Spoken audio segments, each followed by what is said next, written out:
Paz do Senhor Jesus, meus amados irmãos, estamos aqui uma vez mais para mais uma reflexão, mais uma leitura diária da nossa Escola Bíblica Dominical, último trimestre de 2022.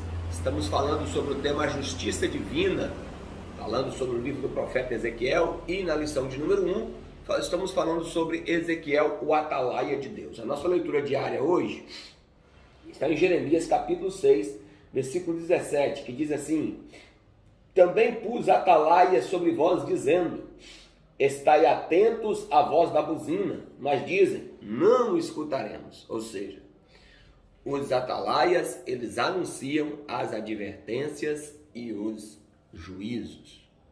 Meus irmãos, ainda que eles se façam de surdos, quer ouçam, quer deixem de ouvir, mas os atalaias de Deus, eles são responsáveis.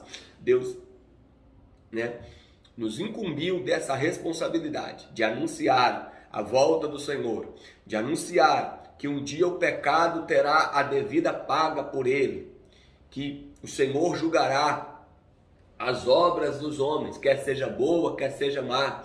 Então, nós temos que atentar para isso. Muitas vezes nós, somos coniventes até mesmo com as práticas más, lembrando sempre que nós combatemos práticas, nós combatemos pecado e jamais combatemos pessoas. Então nós temos que entender essas coisas. Essa é a responsabilidade de um atalaia. Meus irmãos, hoje nós vamos falar sobre o tópico de número 3. O tópico de número 3 fala sobre o atalaia. A palavra atalaia é uma palavra feminina, de origem árabe, que é at-talat, que quer dizer lugar alto. A função do atalaia é descrita, por exemplo, em 1 Samuel, capítulo 18, versículos 24 a 27, também no livro dos Reis, capítulo 9, versículo 17 ao 20, e melhor ilustrada pela parábola de um militar posto em sentinela. Essas atividades são empregadas no Antigo Testamento aos profetas de maneira metafórica, por causa da responsabilidade do sentinela militar e do profeta de avisar sobre o perigo. Foi o que nós acabamos de falar aqui. Nós precisamos proclamar a palavra de Deus. E não somente as partes que falam de bênçãos, de promessas. Não é que nós não temos que pregar, temos que sim. Mas nós temos também que falar sobre o juízo. Jesus falou, por exemplo, sobre o inferno. E por que Jesus falou sobre o inferno? Falou muito sobre o inferno. Porque é um local que ele não deseja que nós iremos para lá. Mas, todavia, por causa dos nossos pecados e do caminho que as pessoas muitas vezes escolhem para trilhar, muitas vezes o fim delas são a perdição. O fim dos 7 dias. O profeta se refere à primeira visão com a qual inaugura o seu ministério profético, que ocupa todo o capítulo 1, a visão da glória de Deus. Há uma mudança brusca do gênero literário e apocalíptico nessa visão da carruagem para o estilo típico dos profetas. Veio a palavra do Senhor ao introduzir o seu chamado para ser atalaia. No fim desses 7 dias, deve ser o tempo que ele esperou para recuperar suas forças depois do impacto da visão da glória de Deus. Assim, a visão que Ezequiel teve no capítulo 1 ilustra a sua mensagem. Ele teve a visão das rodas, que simboliza a onipotência de Deus, a onisciência. Ele teve a visão de Jerusalém, que seria destruída a cidade, como foi de fato destruída. Ele viu o rolo que descia do céu, que era a mensagem que ele devia entregar. Então é isso aí.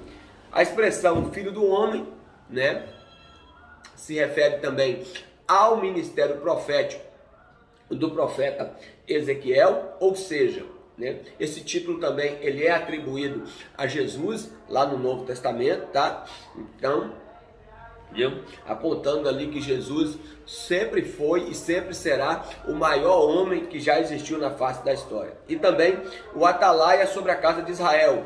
Deus sabia de antemão que os filhos de Israel no exílio continuariam a sua rebelião. Assim, Ezequiel foi constituído por Deus como atalaia para profetizar contra os filhos de Israel. Ele não esperava resultado de sua pregação. O seu propósito era advertir os filhos de Israel, pois hão de saber que esteve no meio deles um profeta. é bem notório que o próprio Deus chegou a dizer o seguinte: quer ouçam, quer deixem de ouvir, porque eles são casa rebelde, mas come daquilo que eu te dou, ou seja, entrega a minha mensagem. Muitas vezes, irmãos, Deus chama certos homens e mulheres para certos ministérios que não é fácil, porque eles têm que entregar uma mensagem exortativa, e muitas vezes isso não é bem recebido. Eu passei por uma experiência dessa há poucos dias atrás, quando eu dei uma palavra de exortação bíblica com uma pessoa que estava praticando um ato que a palavra de Deus reprova. As pessoas não recebem bem isso aí. O que as pessoas querem ouvir é que mesmo que elas estejam em práticas pecaminosas, elas querem ouvir: Deus te abençoe, Deus é contigo. E nós não temos que ser assim, dessa maneira. Nós temos que pregar a palavra de Deus na sua totalidade. Louvado seja o nome do Senhor. Tá? Nós temos que combater o pecado, que foi o que Ezequiel fez. Ainda que eles ficassem com o nariz torcido, ainda que eles tapassem os ouvidos, Deus falou bem claro: quer ouçam, quer deixem de ouvir, porque eles são casa rebelde. Amém, meus amados? Então nós falamos aqui sobre a função do atalaia. E amanhã nós concluiremos aqui falando sobre a responsabilidade do atalaia. Amém? Deus abençoe em nome de Jesus.